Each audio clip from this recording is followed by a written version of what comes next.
The star-bright sandbox, the frostbite orange walls and the boo-hoo trickery, the fiendish toilet rolls. They were sniffy, horrible rats and bats and itchy, snitchy weasels all over the place, so I'd sooner tell you the truth of my wintertime situation than muddle out on the shit-faced sewer of the wretched estate. I think it's time to get a load of that Californian white sage. Wait till they see what they will lose when I bow out of the whole damn deal. A 6.5 in the mood stakes is not funny, guys. The fucking estate. It stinks of rotten garbage and howls of the rotter motorbikes are drilling in my fragile brain. I hate human weakness. That wretched raging struggle to die, to be lifted beyond all limitation. And as sharp as Shakin' Stevens in his prime rocking through the winter season with charm and delight revealing guilty pleasures. You soft, self-indulging son of a bitch. You farting, smelling, shitting crats and fuckboys, get out forever. That was 4 exclamation marks, just in case you didn't get it the first time. What part of the word no don't you understand? Hold on there, buddy, till I fix this electric situation. Got the gas for the heater, got the food in my fridge, and the green in my Burma box, and the white on my Chinese table. 250 push-ups and vigilante street fights will somehow straighten the wisdom teeth, and put a few medals in my belt as compensation for being too mentally unstable to fight for Britain. And I laughed. What an absurdity indeed to die for some stupid country. How dare they threaten our solitude, our cultivation, our arts, our unique struggles? I'm not going to have it. But you will straighten yourselves out. I have a friend coming over in a couple of hours. And if you're going to be jabbers and flabby foiling fucked up black flesh monsters, then I want you out of my abode by the hour of 3. It is simply the Eagle's command. You fucked up, dabby-dozing, lazy slugs and greedy groaches. When will the world be free of you, you poor devils? Let's all freshen up then.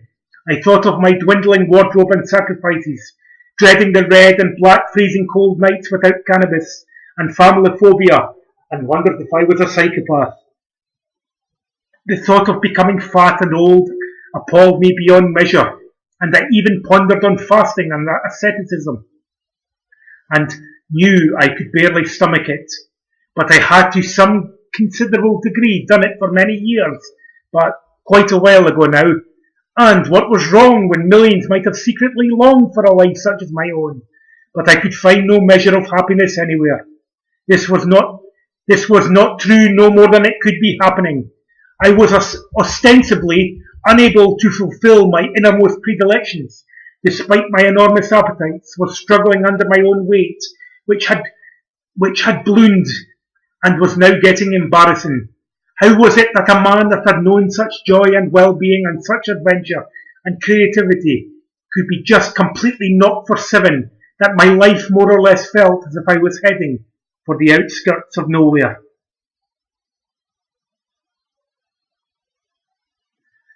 I had the sensation of hibernation, which must have been shared by much of the animal kingdom, all snugged up in their cosy nests, and resting until the battery has been fully recharged, before they even think of sneaking their noses above the parapet. I heard the swallow whistle. I watched the power animal. It was a black panther, and I was able to assume its appearance. I liked the sound of that. What was I carrying? A knife, thinking of getting a taser over the dark web. Now the alphabet guy has hung himself in a Thai prison. Oh dear, another one bites the dust. I shagged her once. Now the poor cow is dead. I laughed to the ends of the earth. The cackling old booty has got the farm. Instead of becoming the cattle queen of Valencia, the cool, uncool bastard boaties, you disgust me with your winter bottom bogey status. The curtain is faint open. The drug-dried Scooby-Poos and the PW Pockies drove me bananas. Now Freddy Krueger looks tame. The Dada Diddleys. Jet-set brigades of the Ace of Diamonds and double 7s that gleam and turn like a cartwheel in space, and then retreat as if going over old ground, and the wartime streets filled with nuclear explosions. Indulgences matter and it glaze over. It intends to be heard. It finds itself moving and twirling all over the galaxy of my imagination, and full throttle approaches of the gaga giggles and the giddy souls that flaunt their talents look ahead.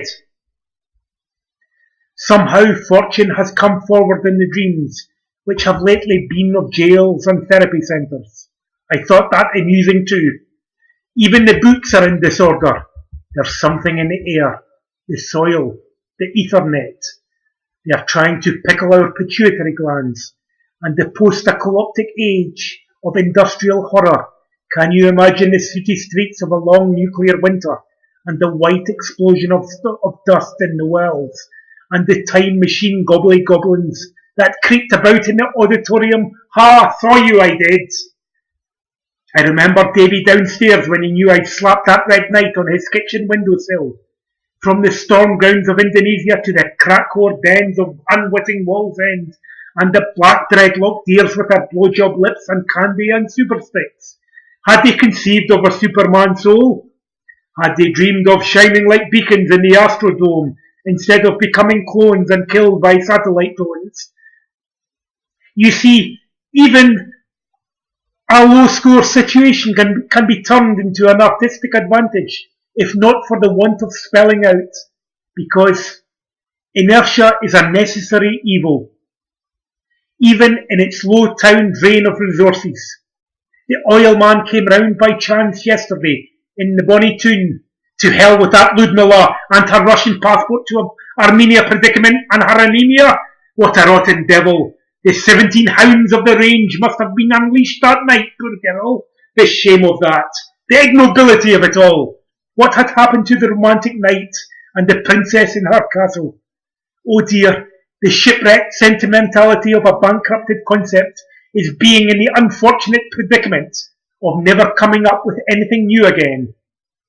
Perhaps the greatest of all bearable burdens, in the purgatorial tonal cesspool of static vice and bit-mortal streams of hapless and marauding madness.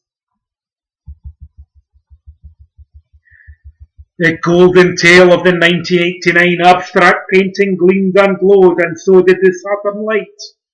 Before now I had been promised the spectacle of a show of the dark side of the Force. And what had I got but the trickery of the spirit?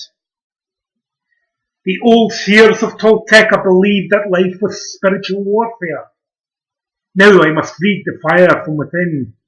Perhaps it was that the old sorcerers became, as Don Juan said, morbidly obsessed with energetic predators and power animals, and objects for nefarious purposes, and that things in the end had turned out pretty bad for them, until they were eventually eclipsed by the generation of new seers, which was to last for another 5,000 years.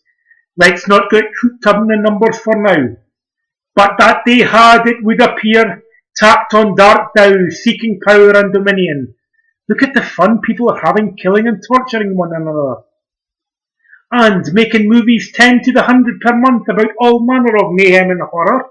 It seems as if the left would somehow present an alternative that was about as exciting as a cold wet salmon splash on the cheek at 6 o'clock in the morning.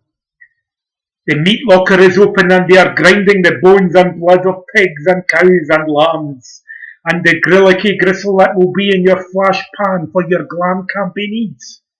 You gay boys and girls, and happy days to you, you Hare Krishna bubbling joyful babies, singing in the street like bald-headed fan-dabby dozzies, pestering the hell out of shopkeepers.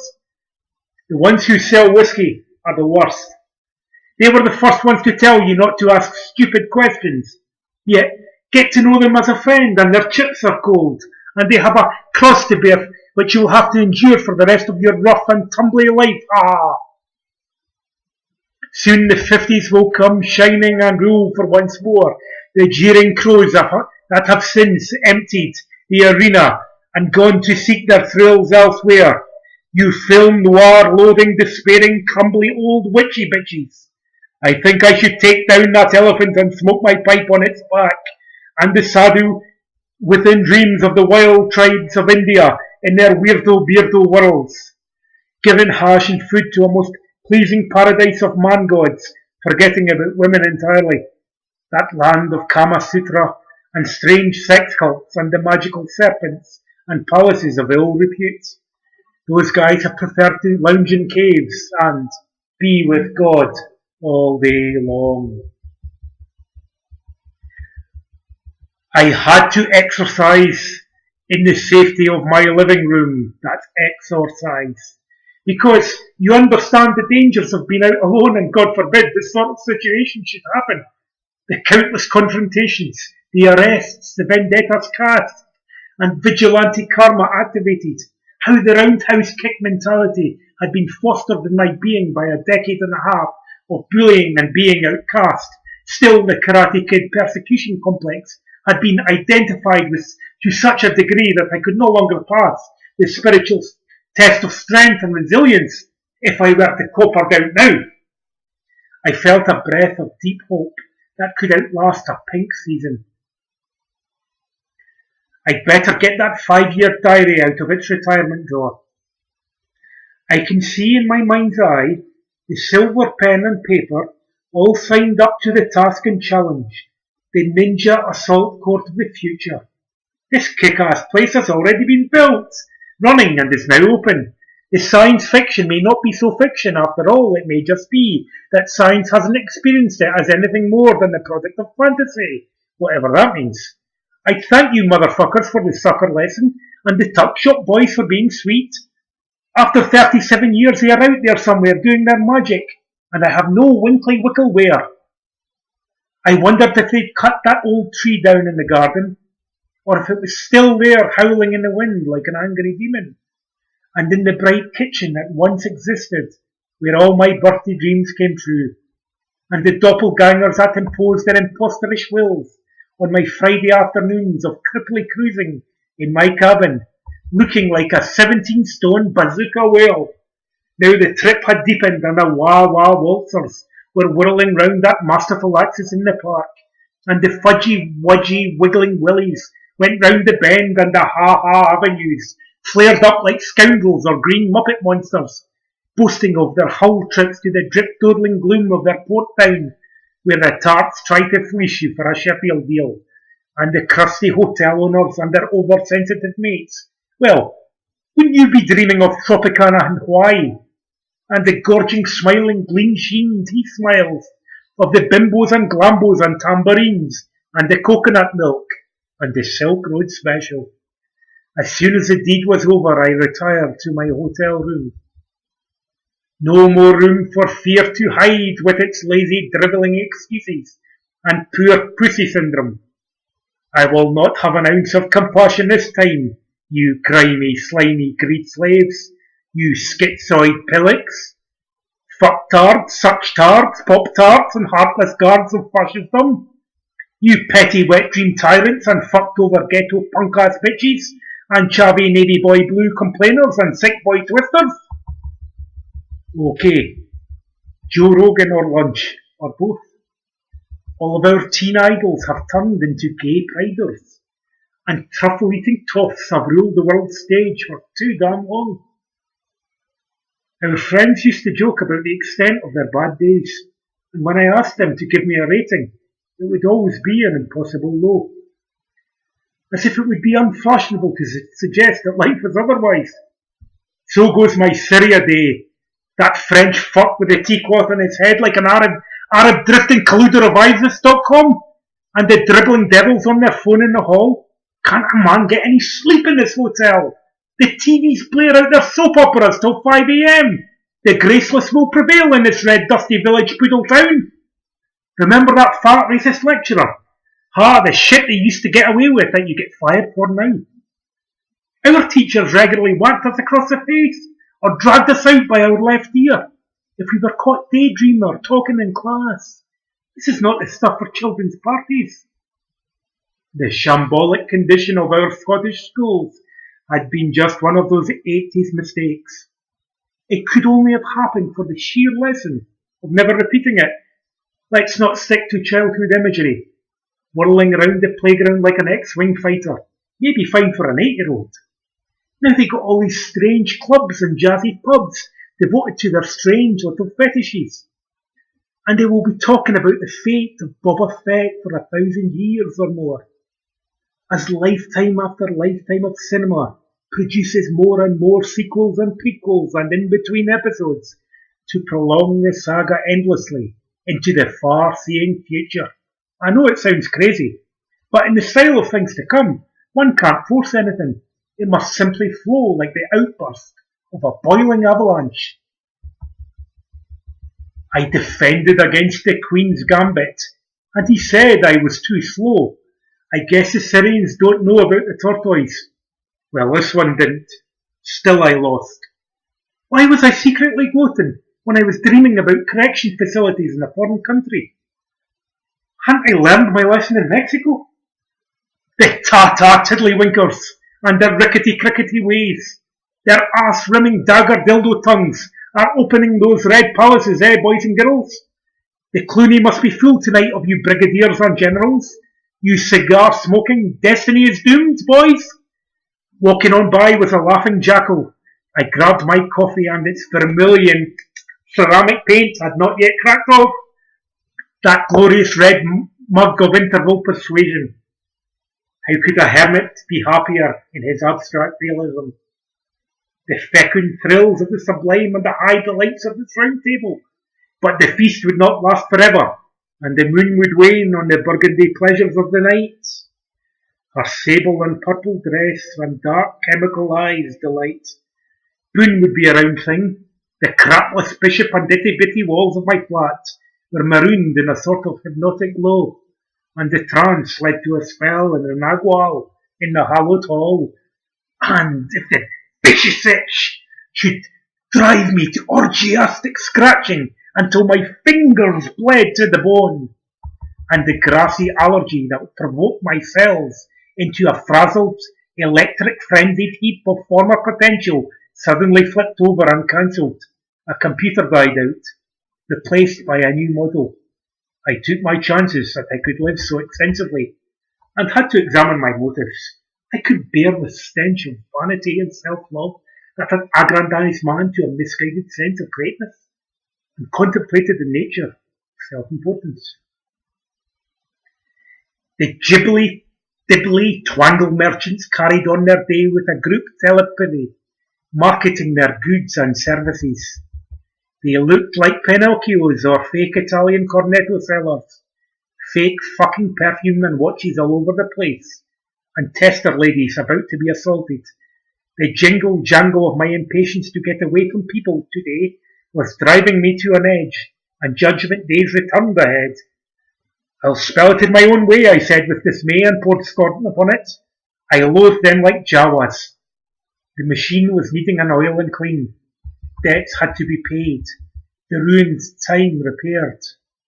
There is no stopping what there is no starting. Stop indulging in uncertainty. Embrace it.